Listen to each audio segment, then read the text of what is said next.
Alan Lopez about almost 6 months ago now.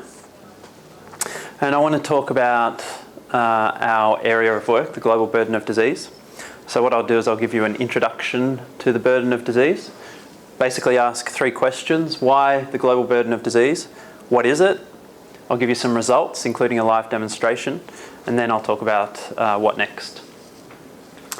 So if you picked up the paper today, I'm sure on a majority of pages you would find stories about death and disability. And in fact, you don't have to pick up a local paper. You can pick up any paper pretty much around the world. Of course, death is a fact of life.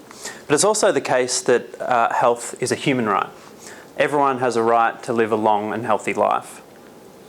This ideal doesn't match the reality, naturally. But you and I are engaged in work to achieve this ideal, to help people live healthier and longer lives. So how do you achieve that goal? Well, it requires that you tackle the biggest causes of death and disability so that you can align the health system to the true health challenges of the population, so that you can design the best public policy to reduce death and disability. Which means that you need to know what the biggest causes are, what the biggest health problems are. Does depression cause more health loss than schizophrenia? Does alcohol use disorders cause more death or premature mortality than eating disorders? How many people died in Australia last year? From what? So these seem like simple questions to answer. But in fact, when you went back to the 1990s and 2 researchers tried to do exactly this, there was a problem.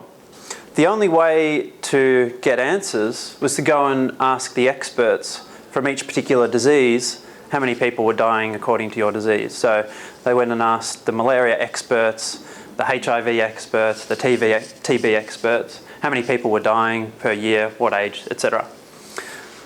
When they got back to their desk and tallied up the numbers, they found that there was something incredibly wrong. People were dying 3 times over. What was happening? Well, you can't rule out the fact that there may have been some advocacy involved.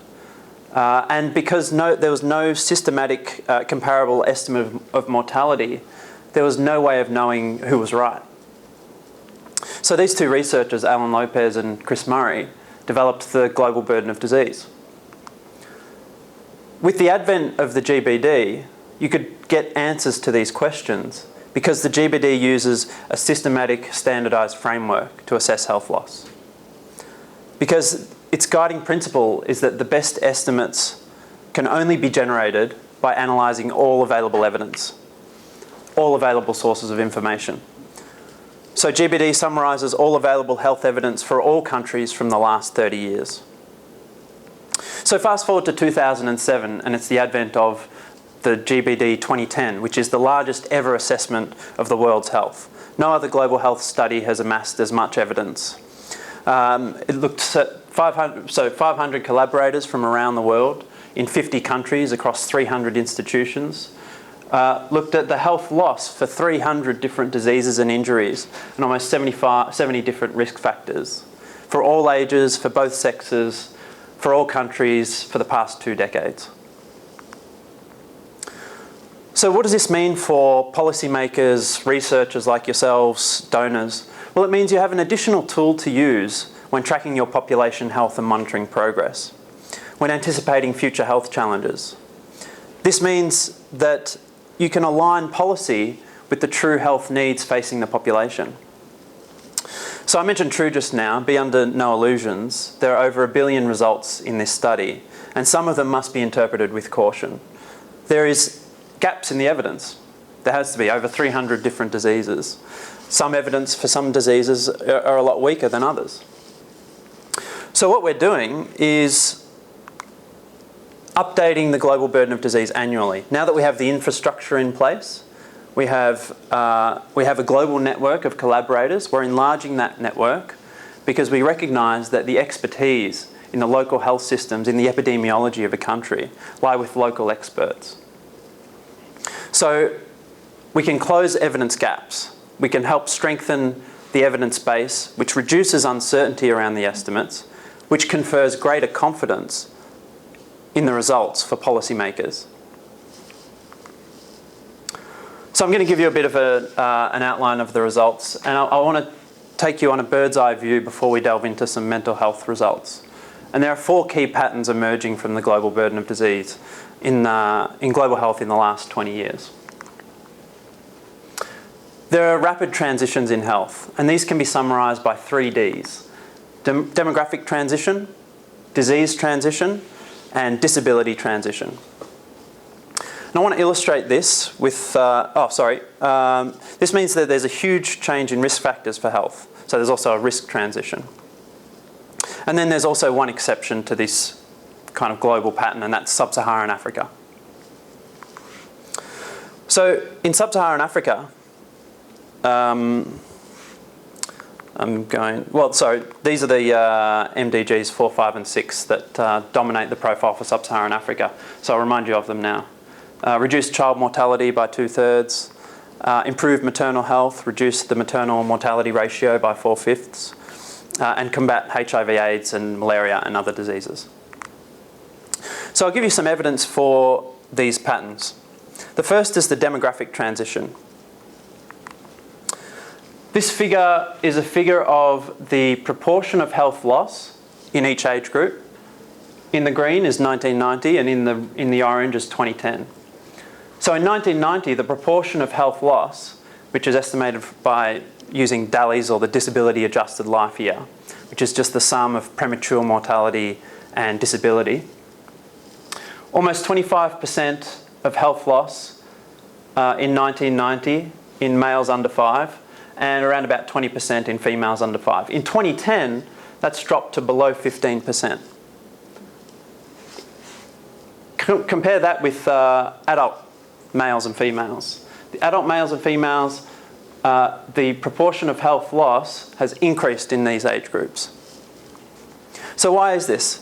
Well, there are declines in fertility and declines in mortality that mean that this drives up the average age of the population and the average age of death, and it means that people are living into older years where conditions causing disability dominate. So this leads to the disease transition. So the disease transition can be highlighted by this very colourful map. I want to point you towards the legend in the small text in the corner. This is the proportion of health loss due to non-communicable diseases from 1990 to 2010. So this is the change. And you'll notice that in the developing countries, there is a shift going on from health loss due to communicable disease to non-communicable disease.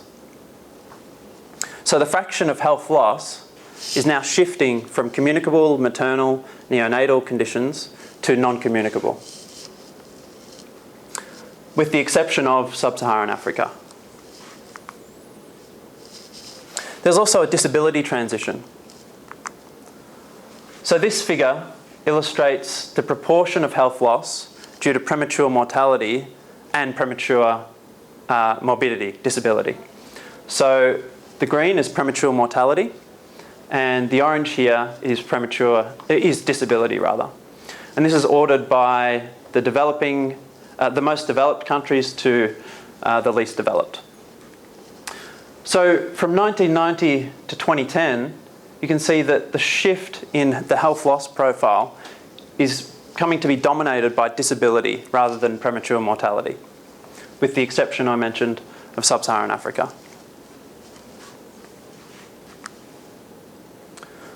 So why the transition? Well, part of understanding this transition is to understand what's happening to mortality rates at the global level and also to disability rates, age-specific disability rates. So you've got mortality rates that are dropping by 50, 60%, but disability rates here by age that aren't changing from 1990 to 2010, or changing very little. So the blue is 1990, the blue dashed line, and the blue solid line is 2010. So people get older, disability rates are increasing, they're living longer, they're living into the ages where they're experiencing the conditions that cause disability. So this shift, that means that there's a huge transition, a huge change in the leading risk factors for ill health. So globally, risks strongly related to poverty in 1990 are shifting now in 2010 to risks that are related to individual behaviour and lifestyle. So in 1990, the leading risk for health loss was child underweight. In 2010, that's now dropped to the 8th leading risk factor at the global level. In comparison, high blood pressure has gone from the 5th leading cause of health loss to the 2nd in 2010. Suboptimal breastfeeding gone from 6th to 13th. And high body mass index gone from 11th to 6th. So you can see the transition here playing out in risk factors.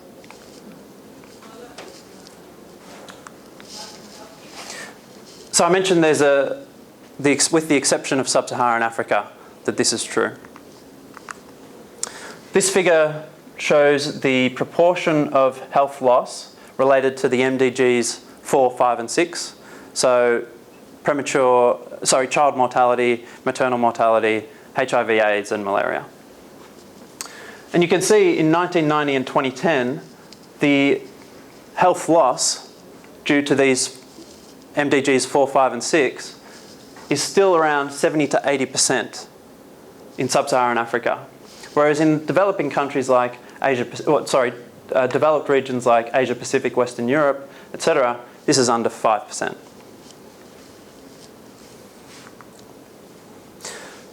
So there's also, those were the results at the global level. There's also variations on these themes. This is not true for every country around the world. This is a map of the leading causes of health loss. So in sub-Saharan Africa, the leading causes of health loss were HIV, malaria. Despite progress in scale-up of antiretrovirals, despite progress in scale-up of bed nets and artemisinin combination therapy.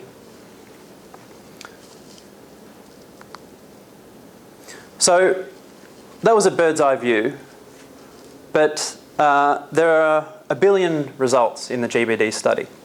So how do you digest 1 billion numbers? Well, that's impossible in tables and charts, and no one would do that. So what we did was build a set of online dynamic visualization tools that have been made freely available via the internet. And as you'll see, these tools not only answer our questions that we had at the beginning of our presentation, such as, does depression cause more health loss than schizophrenia? But it enables people to understand the national health profile on their own, to explore these patterns on their own. This can help build support for health policy changes, can help educators illustrate key lessons of global health. So here is where I switch to the online demonstration. And we can start to explore some of these results.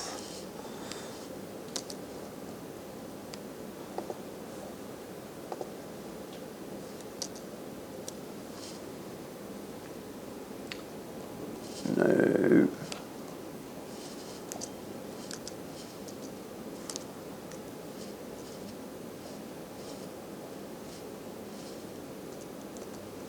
Okay, hang on a second.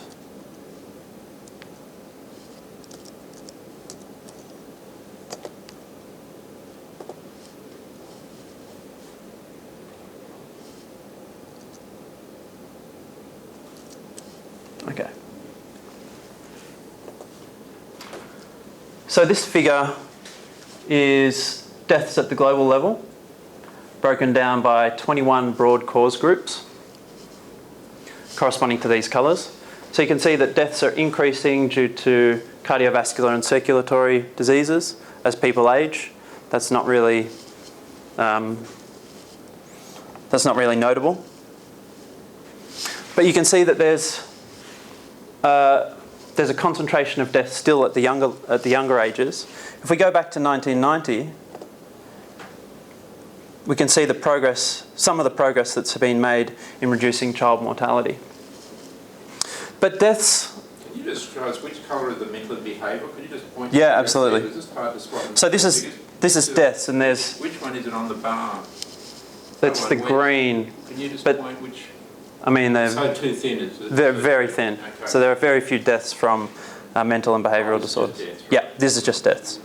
So yeah, I was about, and that kind of segues into my point, that deaths don't really tell us what we want to know for public health policy planning. A death at age 80 simply isn't as important as a death at age 5 for health policy planning. So we need something different. And that's where the global burden of disease comes up with a metric called years lost due to premature mortality, or years of life lost.